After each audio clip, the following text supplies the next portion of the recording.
Welcome back to the life of my homestead.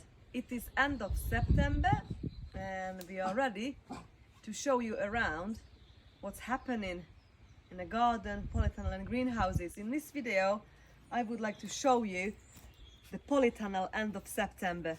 Come in. I've got a few helpers. Right. What day is today? Is it Wednesday? So Saturday this week, it's actually 1st of October, so we are very close to October. And as you can see, we still got quite a few things. It still looks busy. It looks busy, the polytunnel, even though 25th of September we had our first frost, about 30 degrees Fahrenheit, -1 degree Celsius. In the polytunnel it was about 0 point something very low, so it's just a touch. So come in. The first two beds should still say full of tomatoes. I've still got quite a bit of green tomatoes left, but in overall I am very happy with the tomato harvest this year. I've managed to harvest so much. I've managed to can, managed to freeze dry and make some ready meals for the winter. Really pleased. And as you can see, it's still so much more left. I think we're still deep in eating fresh, and whatever is left I'll take it in to ripe over the rest of the autumn, and or just make green tomato chutney or something. So yeah, the lower level are some basil still going, and that's actually it's quite a full Phacelia. Most of all these are baby Phacelias. They are the second time growing, so in the summer was gone to seed, and the seed regrow to this new one, but I'm not sure how hardy they're gonna be or how cold we're gonna get in here. They might get to flower, might not. Got some dill growing, lemon balm. Yeah, so what I've done, I've showed you, I just sprinkled this dill, but again, so it's second time growing all these dill this year. From this year's seeds, another go. I've got bits and bobs growing in there as usual, I can see some chard growing in there, celery. This huge plant needs to really be cut back, that lemon balm. But I left it because the bees, especially the bumblebees, love their little purple flower.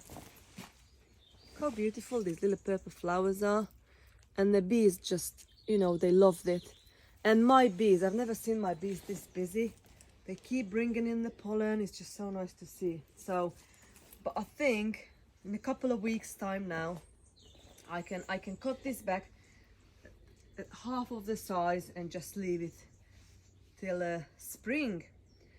So yeah, until we get like a big frost, should I say, I keep all these tomatoes here, and after the bigger frost, obviously I'll just, before the big frost, if I watch the forecast, harvest the lot and cut it all back, and probably I will harvest the most of it. It's hard to say when, it's because it really all depends on the weather. It's gonna be October or November time, sometimes December if you're lucky. And then I'm just gonna put a couple of inches of fresh compost on the top and have a plan what I'm gonna put in it over the winter or ready for next spring. So the next bed, what I'm so excited about, this is the sweet potato bed. It is sweet potato only now, and obviously this volunteer, whatever it is, but I still flowering hard, but nothing on it yet. So I just left it because I found it really hard to remove things, but probably I should have removed it, but never mind. Can't see nothing on it, only flowers. But yeah, the sweet potatoes I am really excited about. Got in the corner one, that little cabbage in here still. It's still looking good. I leave it there and we use it when we need it. I think it's quite hard, this is.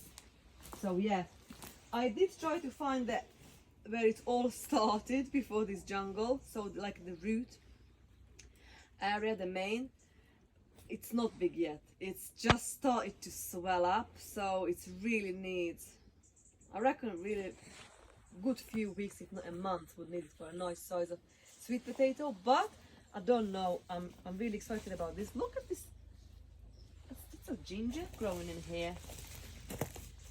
Yeah, this is ginger.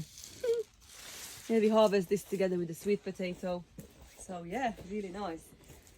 The next bed, we've got the gherkins and sorrel, celery, sandy, and dill. It's dill. So I use this dill when I pickle the gherkins. Even though it's end of September, the gherkin is still producing. Now it's going over, but that's just normal. That's fine. Still got a few flowers on it, so it all depends on the weather. We might gonna have some more. I can see quite a few. If you just stay there and I go behind here and show you, quite a few still growing. Obviously now we've gone down single digits at night, so it's not gonna, I can't expect like a big growth. But as you can see, all these baby gherkins still growing. I've got one in here decent size, and yeah, just in overall it worked, growing the gherkins up on this string. I think I will do this again. I can see weekly now the sorrel, it's dying back, and because I do love the sorrel and the sorrel sauce especially, I think I need to find a method to preserve it. I do sometimes freeze it. It didn't work in a freeze dryer. I almost got it. I thought, brilliant. Put it all in a freeze dryer and just rehydrate it through the winter, and we can have the sorrel sauce. But yeah, so I need to think about that. Next to you, in that first bed, just another quick look. All this is the ginger mint. I pulled them all out and it grew back again. It's quite a lovely smell. I've got, like, look, a volunteer potato growing in there, so it just shows we didn't have frost in here, because that's very not hardy, so if it would be the slightest frost would kill this foliage. Yeah, I've got a sorrel in the corner there. A fennel I've managed to harvest. If you just come back here for a sec, I really want to show you this. And the tomatillo. Tomatillo is don't know. Look, it's so many on it, but yeah, I think I'm gonna have to harvest this soon. It's not a huge size, but it's loads. And look, all these fennel seeds. Now it's all dry, so we can I've already harvested like a big bag full. Just harvest the seeds and can cook with it, make tea, or just save it for next year. But yeah, oh, look at these tomatoes. Actually, we had this morning for breakfast. This one is need to go to the chickens, it's get moldy, but this size, this one's got a crack as well now. Huge, beautiful, really, really delicious still. So, okay. Beautiful. Let's move on. Okay, last two beds. So, we've got 6 raised beds. I've collected in here all the ones that they fell in, like this one, for example, on the ground. And I just collect it in here to take it away when I remember it. I've got some carrots actually growing in there as well, a row of carrots. So the last two beds, I've got another tomatillo. Both tomatillos are in pots, and these tomatillos are actually nearly double the size of what's on the other side, but still not filled the husks in. So I'm not sure if it's a lack of heat, or I'm gonna have to start harvesting it, because you usually harvest it, but this goes all paper and it opens up, because what's inside it pushes it out. But never mind, I'm still happy. We're still gonna have our salsa verde sauce. This bed is these two bedded again tomatoes, and I left that volunteer pumpkin, what had millions of pumpkin on it, by the way. I've already removed the one huge vine that whined all over the gherkin area, and I took several baby pumpkins of it, and it's now getting ready, turning yellow on a windowsill in a conservatory. But I've got 10 in here. I think I've counted 10 another day. If I would have left just one pumpkin, it would have been probably huge, but I didn't bother. So I'm just gonna use this in like a Halloween decoration, and you know, you can still use it as cooking as well afterwards.